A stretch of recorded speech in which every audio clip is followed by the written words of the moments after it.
मैं उद्धव ठाकरे जी से मिलने के लिए आया था और हमारी काफ़ी देर से काफ़ी अच्छी बातचीत हुई। देश में इस वक्त जो माहौल चल रहा है, अलग अलग जो मुद्दे चल रहे हैं उन पे सब पे बातचीत हुई और ख़ासकर जो युवाओं का आंदोलन चल रहा है पूरे देश भर में, दिल्ली में जंतर मंतर पे जो आंदोलन चल रहा है, पूरे देश के युवा इस समय बहुत व्यथित हैं, बहुत गुस्से में हैं, बहुत रोष में हैं। उसको लेके काफ़ी विस्तार में चर्चा हुई। कल दिन में जंतर मंतर मैं गया था, रात को उद्धव ठाकरे जी गए थे और वहाँ पे लोगों से मिल के आए, उनके नेतृत्व से मिल के आए। हमारी सरकार से हम सब लोगों की यही मांग है कि ये हमारे देश के बच्चे हैं, हमारे देश का भविष्य हैं। ये सब लोग 18 से 25-30 साल की उम्र के बच्चे हैं जो अपना अपना घर छोड़ के और यहाँ पे आंदोलन करने के लिए आए हुए हैं। मैंने कल सोशल मीडिया पे देखा, मध्य प्रदेश का एक बच्चा आया हुआ था, उसने अपने बैग से एक टिफ़िन निकाला और उस टिफ़िन में कुछ मूंगफली के दाने थे, एक प्याज का टुकड़ा था और एक अचार था। उसको लेके वो मध्य प्रदेश से यहाँ पे पहुँचा हुआ है। एमएससी का छात्र था। किस जज्बे के साथ लोग पूरे देश भर से दिल्ली पहुंच रहे हैं। रात भर वो कल पूरा कनॉट प्लेस रात में भरा हुआ था, पूरा जनपथ भरा हुआ था, जंतर मंतर भरा हुआ था। लोग खूब वहाँ पे अलग अलग राज्यों से पहुंच रहे थे। तो हमारा सरकार से ये कहना है कि पेपर लीक हो रहे हैं, इवैल्यूएशन सिस्टम्स गड़बड़ा रहे हैं, बहुत बड़े रैकेट चल रहे हैं शिक्षा व्यवस्था के अंदर और एग्जामिनेशन सिस्टम में। इसको ठीक करने की जिम्मेदारी सरकार की थी। सरकार अपना काम नहीं कर पाई, सरकार फेल हो गई। अब जब लोगों ने शिकायत की सरकार से तो जनता को अपना उसका समाधान नहीं मिला। जब समाधान नहीं मिला तो लोग सड़कों पे उतरे और जब सड़कों पे उतरे तो उन पे लाठीचार्ज कराया गया और बर्बरता से उनको मारा गया। ये सही नहीं है। सरकार को इनकी बात सुननी चाहिए।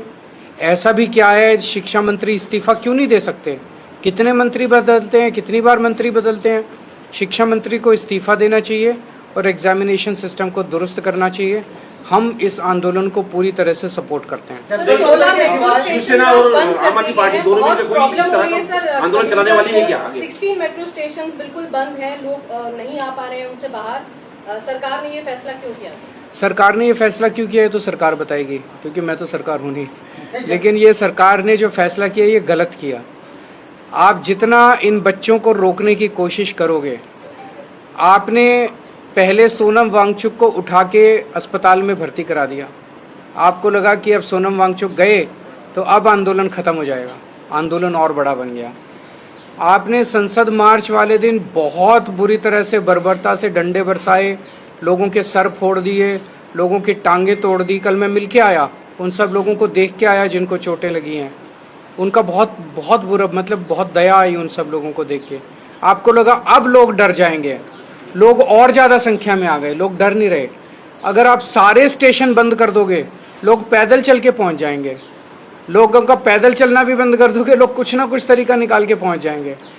ये युवा हैं, ये 18 से 30 साल की उम्र के बच्चे हैं। इनको रोकने की कोशिश मत करो, इनकी बात मान लो, ये सरकार के अपने फायदे में रहेगा। सर, जंतर मंतर के सिवाय कांग्रेस का जो प्रोटेस्ट हुआ उस पर कुछ चर्चा हुई क्या? इंडिया अलायंस है आपका? देखिए, सबको करना चाहिए, सारे करें, जितने भी देश में लोग हैं सब लोग सड़क पे आंदोलन करें, इसमें कोई हर्ज नहीं है।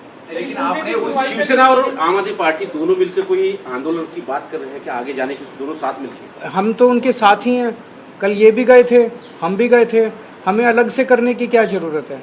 हम तो उनके साथ ही हैं। वो देश के युवा आंदोलन कर रहे हैं, हम युवाओं के साथ हैं। कांग्रेस के आंदोलन को आपका सपोर्ट है क्या? क्योंकि ऐसे राहुल गांधी ने कल हम मुद्दे का सपोर्ट करते हैं।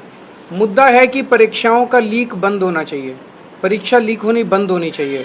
अब सब लोग समर्थन करें, जो जंतर मंतर को समर्थन कर रहे हैं वो जंतर मंतर को करें, जो नहीं कर रहे हैं अपना कर रहे हैं अपना करें, सब लोग करें। सर, बीजेपी की तरफ से एक बयान सामने आया है, वो ये कह रहे हैं कि सरकार को जो काम करना था वो किया है, नीट पर हम लोग गिरफ्तार कर रहे हैं, विपक्ष जो है वो भ्रम फैला रहा है। 2024 में नीट की परीक्षा लीक हुई, उसका जो मास्टरमाइंड था उसकी मोदी सरकार ने समय पे चार्जशीट फाइल नहीं की।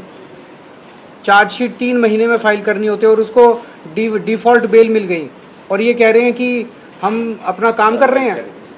जो चोर हैं, जो पेपर लीक करवा रहे हैं, उनको बेल करवा रहे हैं ऑटोमेटिक, डिफॉल्ट बेल, और कह रहे हैं हम काम कर रहे हैं। शर्म आनी चाहिए मोदी सरकार। इस मुद्दे के सुनवाई के दौरान सीबीआई ने आज कहा डोंट वेस्ट आवर टाइम। क्या किसने बोला? सीबीआई मैं सीजीआई पे कोई सर, एक और सवाल ये है कि कल सीपी में आपने जिक्र किया, सीपी में भी कुछ प्रोटेस्टर्स पहुंचे, उसमें आरएएफ के लोगों को वहां पर मारा पीटा गया, उसमें एफआईआर दर्ज हुई है। जो ये हिंसा हो रही है, जो आप तो जिक्र कर ही रहे हैं कि पुलिस ने वो लाठियां बरसाई, लेकिन प्रोटेस्टर्स की तरफ से भी हिंसा की जा रही है, उसको क्या लेकर आप मेरे को एक प्रोटेस्टर दिखा सकते हो जिसके हाथ में बंदूक थी? क्या आप एक प्रोटेस्टर दिखा सकते हो जिसके हाथ में डंडा था? क्या आप एक प्रोटेस्टर दिखा सकते हो जिसके हाथ में पत्थर था या कोई आर्म्स थे? ऐसे निहत्थे अच्छे अच्छे घरों के बच्चों के ऊपर, निहत्थे बच्चों के ऊपर डंडे बरसाना, टीयर गैस के छोड़ना, सर फोड़ना उनके, ये कौन सी जिम्मेदार सरकार है?